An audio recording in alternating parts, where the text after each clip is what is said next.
This is the second time I'm filming this. I don't know how many times I have to learn the lesson that I need glasses. I am visually impaired. Hello, humans! My name is Dael Kingsmill, and today I'm bringing you a D&D video sponsored by Wizards of the Coast. My glasses are fogging up. When the folks over there said that they would pay to give you and me a little snickety-bippity-boop of the upcoming Dungeon Masters guide, Look, I had to say yes. I wanted to know what was coming. I wanted to know. So what they ended up sending me was a glimpse of a specific location and a couple of associated NPCs from the city of Greyhawk, which is going to be the example setting in the DMG. And I thought that this might kind of be a perfect opportunity to talk about how you can play around with provided material as inspiration for your own game. So I'm literally just going to take you through what my process would be to tweak the stuff as written to fit the kind of game that I want to run. Maybe I'll just run through the content as written for you real quick, and then we can get to it. So the excerpt that we've got here describes the Silver Dragon Inn. I've got it all written on the teleprompter, but it feels wrong not like reading from something. So I'm just gonna, I guess, fake it. The people can never know. So the excerpt that we've got here describes the Silver Dragon Inn, and it's got written here in box text. This grandiose multi-story inn, this doesn't work because I have to read it. This grandiose multi-story inn sports a wooden sign bearing the words Silver Dragon Inn in fancy silver script. The S shaped like a silver dragon. A more modest sign next to the front door reads, "No metal armor, shields and weapons must be checked at the door." This prop is it's just so pointless now. The description goes on to say that the Silver Dragon Inn is located in the foreign quarter of the city, so it's often where new arrivals end up staying. It says, quote, "The prices are average, but the food servings are huge," which is a good line, I like that. The menu has rice and veggie entrees, wild coast seafood, and spicy bean dishes. Okay, I like it.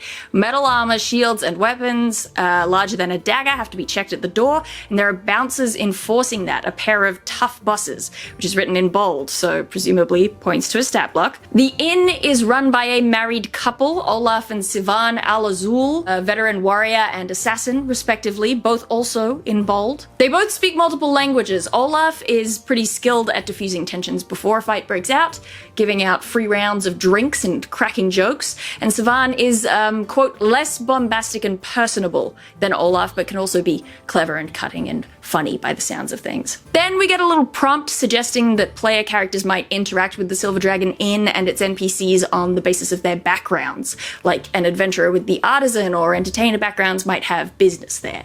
And we get a few suggested hooks into the location. The one that stands out here for me is meeting with foreign dignitaries. It seems like the Silver Dragon Inn is the place that diplomats and representatives of distant lands are likely to stay. So the whole way through that description, I've been placing little sort of mental asterisks on anything that stands out that I think I can dig into or find inspiration in or expand upon. Personally, I've noted the sign, the menu, the bouncers, the couple who run the joint, and the foreign dignitaries. That element in particular is sort of, it's slipped in right at the end there of the description, but I think it's actually the part that inspires me the most, because I think that it can influence a lot of other aspects of the Silver Dragon and the style and the mood that I want to present to my players. So let's go back through each of those asterisk points now. The sign. I have heard it said that taverns used to just use art instead of written names on their signs, so that being able to read didn't matter that much. Like someone could say, "Meet me at the Crust Keys," and you'd know it's the building with the picture of the Crust Keys. I don't know if that's true. Maybe not, but it doesn't matter if it's true because it's a neat idea and I'm gonna take it. So instead of the sign saying the Silver Dragon Inn with a dragon looking S, I'm gonna make the sign just a hanging silver dragon coiled into the shape of an S. I feel like that gives me something a little more evocative and vibey to describe in my pre-written box text. You might be able to describe stuff on the fly, but I always forget things. So I like to write my own box text. Something like, an impeccably maintained multi-story inn of timber and daub. Above the door, a metallic sign glints in the light as it sways gently back and forth. It's cut into the shape of a dragon, rearing back, curved over itself so that its long body forms a snaking, reptilian S shape. This must be the Silver Dragon Inn. All right, the bouncers. This is a good example of what I mean when I say that the foreign dignitaries are kind of key for me. Having two tough guy bouncers outside who make sure that you aren't bringing swords in is fine, but I think it gives a slightly more divey impression of the establishment, whereas I really want to sell this as a place where diplomats would stay. So instead, I'm going to change this for a sort of coat check room. It's just a little bit fancier. You walk in through the front door and there's a weedy little snooty guy behind the desk who'll take your weapons and armor and give you a ticket that you can use to collect them later. And if you argue with him, suddenly this huge hulk of a bouncer stands up from the chair behind him, just towering over him, and you'll be asked to leave. So it's effectively still a bouncer enforced rule, but I just think that this presentation of it makes the place feel a little bit more highbrow, which is what I'm going for right now. The menu! The menu provided is already pretty good. I think food is so important to the feeling of a fantasy game. Like it comes up in Tolkien and Lewis all the time. Love food. What I do want to add is a signature meal or drink. I think it makes sense for a place frequented by visitors from, far-flung places to want to make some kind of a flashy impression on them. Even though silver dragons breathe cold, I wanted something flamey to be the gimmick of the tavern, named after a dragon. So I was fully ready to make something up, but then I discovered a drink called, Feuerzangenbowle. Feuerzangenbowle. Germans, how am I doing? How's my pronunciation? Nein, das ist mein Hamburger. Feuerzangenbowle is like a rum-soaked sugar loaf suspended over a goblet, and then they set it on fire so it drips into mulled wine. It sounds incredible. That's perfect. No changes necessary except the name, because I can't speak German as much as I just told you that I could and dazzled you with my incredible German skills. A polyglot? Yes, sir. But I will give it an English, more fantasy name. So I'm gonna call the drink maybe like dragon's blood or something. Ignore the fact that dragon's blood is an ingredient in skincare products. Not in Greyhawk, it's not. Olaf and Sivan, the proprietors of the Silver Dragon Inn. There's a lot I like about them already. I love the name Olaf Al-Azul. I feel like that name already conveys so much about the character. I do want to kind of differentiate the two of them a little bit more, because at the moment it feels a bit like Olaf is funny and talkative and Sivan is funny and a bit less talkative, which I just find more difficult as a DM if I'm trying to present my players with memorable NPCs. So I think we can play up the differences a bit more. I like the idea that Sivan is this stoic assassin. I feel like that's really fun. Like Olaf tries to prevent confrontations before they happen, but if they do happen, Sivan ends them. It's an interesting idea to get into there as well. Like, how does an assassin end up running an inn for diplomats? Is there a lizard in the house?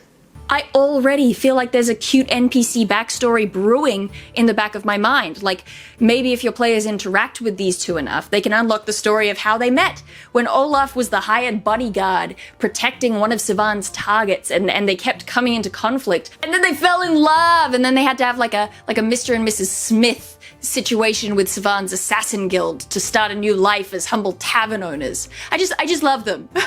Maybe diplomats are like sus of Sivan. No, like they know who they used to be, and that's part of why Sivan steps back from the customer-facing stuff, but the diplomats keep coming to the Silver Dragon Inn because Sivan is going to notice any assassins who come walking through the door looking for their mark. Okay, I'll stop waxing lyrical about Olaf and Sivan now. I just think they're neat. So those are my tweaks to the content, the material that's already there. I think that's already a great start, but I also want to build it up a little bit from here and kind of talk about how you might use it in a game. So I have a neat trick that I use when I'm world building that I talked about a long time ago. I did use a different name for it then, but since we're sponsored today, let's call it MERPs. MERPs? Perms? SMERP. I like SMERP, let's go with SMERP. The original acronym was more memorable and giggle-inducing, but let's go with SMERP for now. SMERP stands for Social, Military, Economic, Political. I'm so used to doing it in the other order. SMERP. SP. No, not SP. Social, Military, Economic, Religious, Political. SMERP.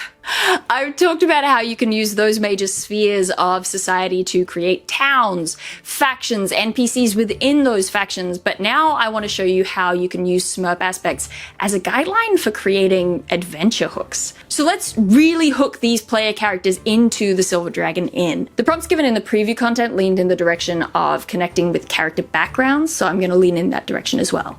But feel free to, pull from character class features, skill proficiencies, every part of the character sheet is useful. So, a social hook. A character with the entertainer background isn't allowed to just get up and start playing in the Silver Dragon on first visit. This is a classy joint.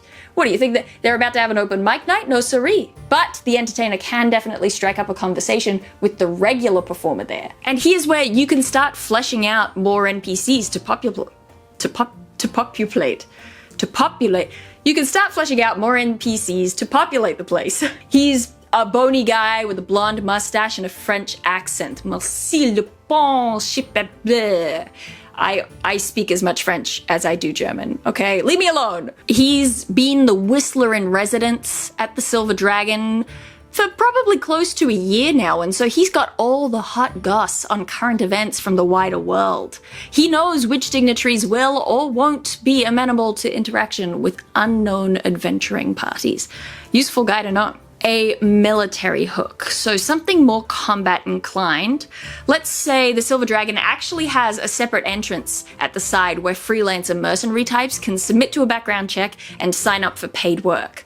Foreign delegates are often looking for strong arms to fill out their protection details, and the inn itself sometimes hires extra muscle during big events. Help to keep the peace. You've got a background as a guard, so you're a shoo-in for the job. I reckon Savan probably handles the management of this stuff personally, so they can be the NPC that kind of reps this section. Economic hook. What's a fun guild to put in there? A guild that can lead to adventure. Well, it's gotta be a Thieves Guild, surely. Surely, it makes sense that the Thieves Guild would want people on the inside. There are a lot of deep pockets at the Silver Dragon, after all. But with Savan watching at all times, I don't think they can take action within the building itself, right? So they'd probably have their agent laying low, wearing all the right clothes, saying all the right things, and maybe just setting up the groundwork for potential grifts. And your player with the charlatan background is the one to notice it.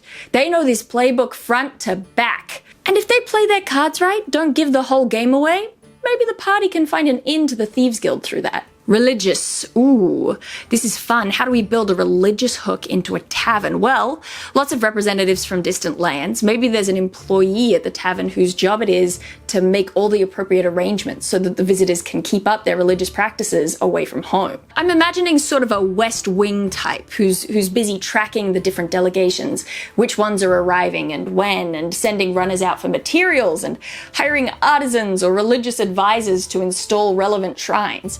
Might be a good in for an acolyte background. And a political hook almost seems like a gimme at this point. A player with the noble background recognizes that emissaries from two lands with a bitter political history are present, and they sense the rising tensions over dinner that can only lead to disaster. That sounds fun. See how you can use that Smurf framework to just brainstorm ideas. And the thing that I really like about an urban setting and a recurring location like what the Silver Dragon could become is that every time the players come back to it, you can have something slightly different happening. In my opinion, it's a bit better if you don't use all of these ideas all at once, because this way it feels more alive. Every time they come back, it feels like time has moved on. There are some familiar faces, some new faces, different things are happening. Shiny new events for the party to be interacting with, new trouble brewing, and maybe the party will help stop it, or maybe they'll join in and create some mischief of their own. Your players can walk in on a cast of characters and kind of become the inciting incident. So I hope you found that useful. Once again, this video was sponsored by Wizards of the Coast,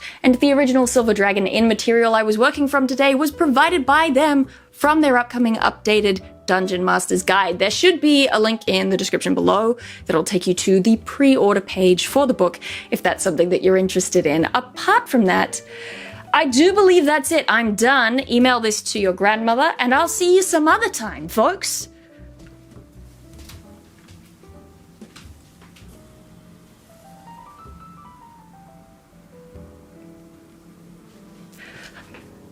I wish that I was a whistler in residence, but I can't even whistle.